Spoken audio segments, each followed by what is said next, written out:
A single word, spoken at the wrong moment, can shake a dynasty. That's the weight of a name in the British monarchy. Behind every royal title lies centuries of history, allegiance, and unwritten law. Which is why, when Queen Camilla began using the title Queen rather than Queen Consort, it didn't simply raise eyebrows. It may have triggered a ripple of unrest inside Buckingham Palace. Before we dive in, there's something I need to share with you. Over the past few days, thousands have watched these stories unfold, but most haven't subscribed. If you're one of them, I invite you now to join us. Subscribe to Crownverse so you never miss the next chapter in this unfolding royal history.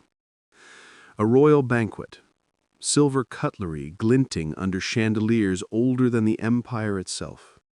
Crystal glasses half full of French claret. In the hushed background, a string quartet plays something stately. It is within these walls, on an unrecorded evening, surrounded by portraits of monarchs long dead, that a story begins to surface. One that claims a moment of icy confrontation between two women of extraordinary royal rank, Queen Camilla and Princess Anne. The claim, circulating in speculative columns and anonymous accounts, is that when Camilla referred to herself as Queen, Princess Anne interrupted, not with drama, but with precision.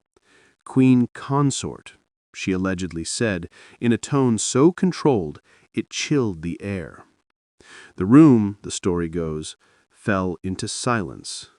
A silence not of respect, but of alarm. There is no official record of this moment. No footage, no photograph, no transcript. The royal family does not confirm or deny it. And yet its echo has reached far beyond the walls of Buckingham Palace. What gives this rumor such potency is not just the title in question, but the deep historical unease behind it. Camilla Parker Bowles has always been a divisive figure in the royal story.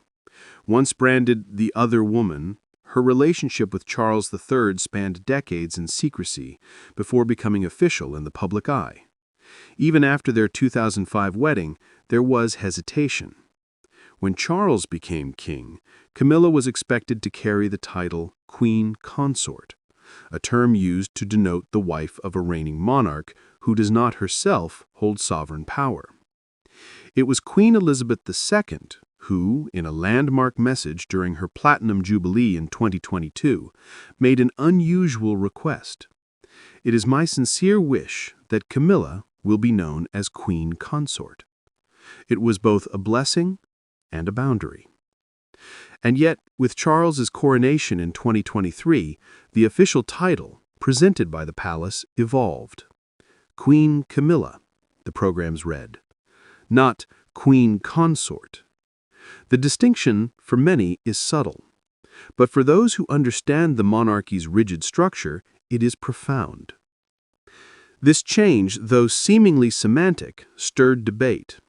The Times of London reported on the palace's quiet transition in nomenclature. The BBC noted it with understated curiosity. But among traditionalists, eyebrows raised. Had a line been crossed? And if so, who within the palace would notice? Who would care enough to speak? Enter Princess Anne. Known within royal circles as the hardest-working royal, Princess Anne has long commanded a reputation for discipline, duty, and discretion. Unlike her brothers, she has rarely courted scandal. Unlike Camilla, she was never the subject of tabloid wars or public protest. In her own way, Anne embodies the traditional values of her late mother's reign. If anyone were to challenge the quiet rebranding of Camilla's title, even privately, it might be Anne. According to these rumors, the confrontation was swift. Camilla used the word queen during a toast. Anne, in front of courtiers and lords, corrected her. Some say it was out of loyalty to their mother's original instruction. Others suggest it was an act of principle, not personal rivalry. But here is where the story drifts into shadows. Further claims suggest that what followed was not a quiet evening, but a slow-burning conflict.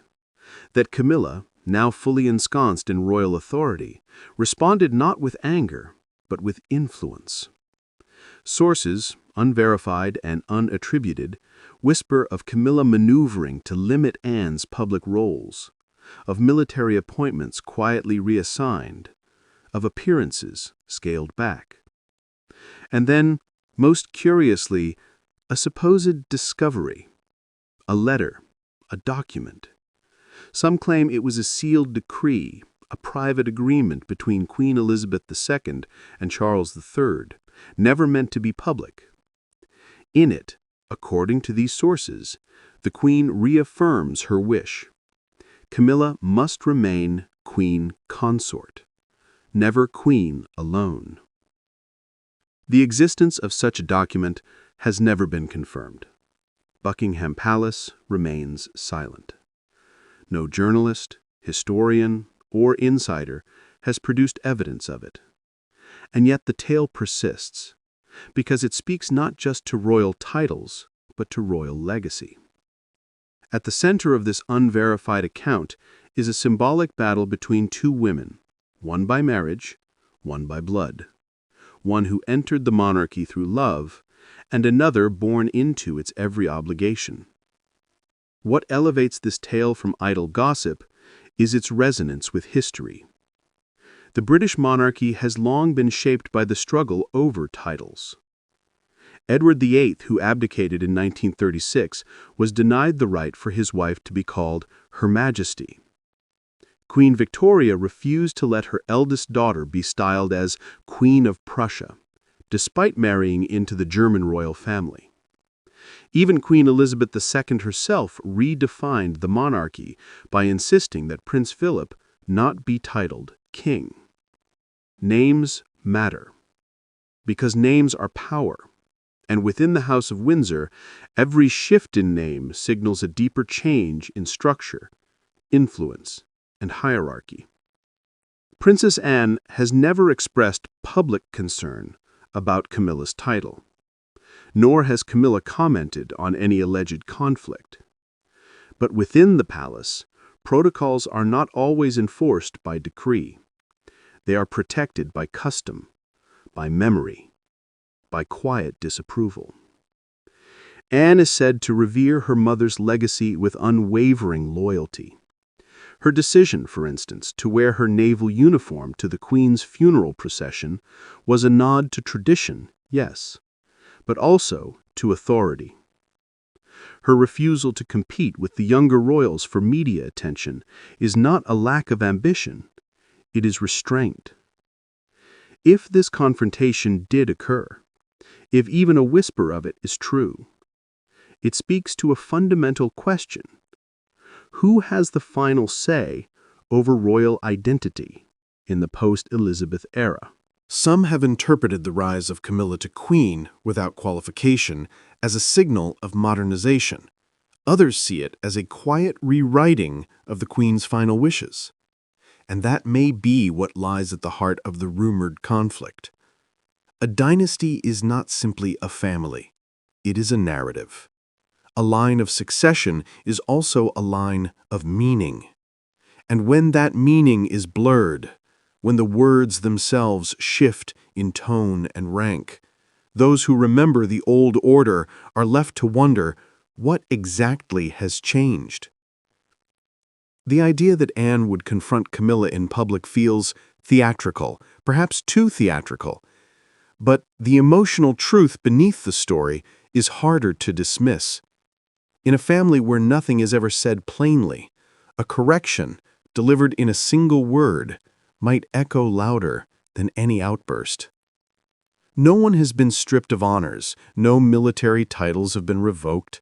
Anne remains Colonel of the Blues and Royals.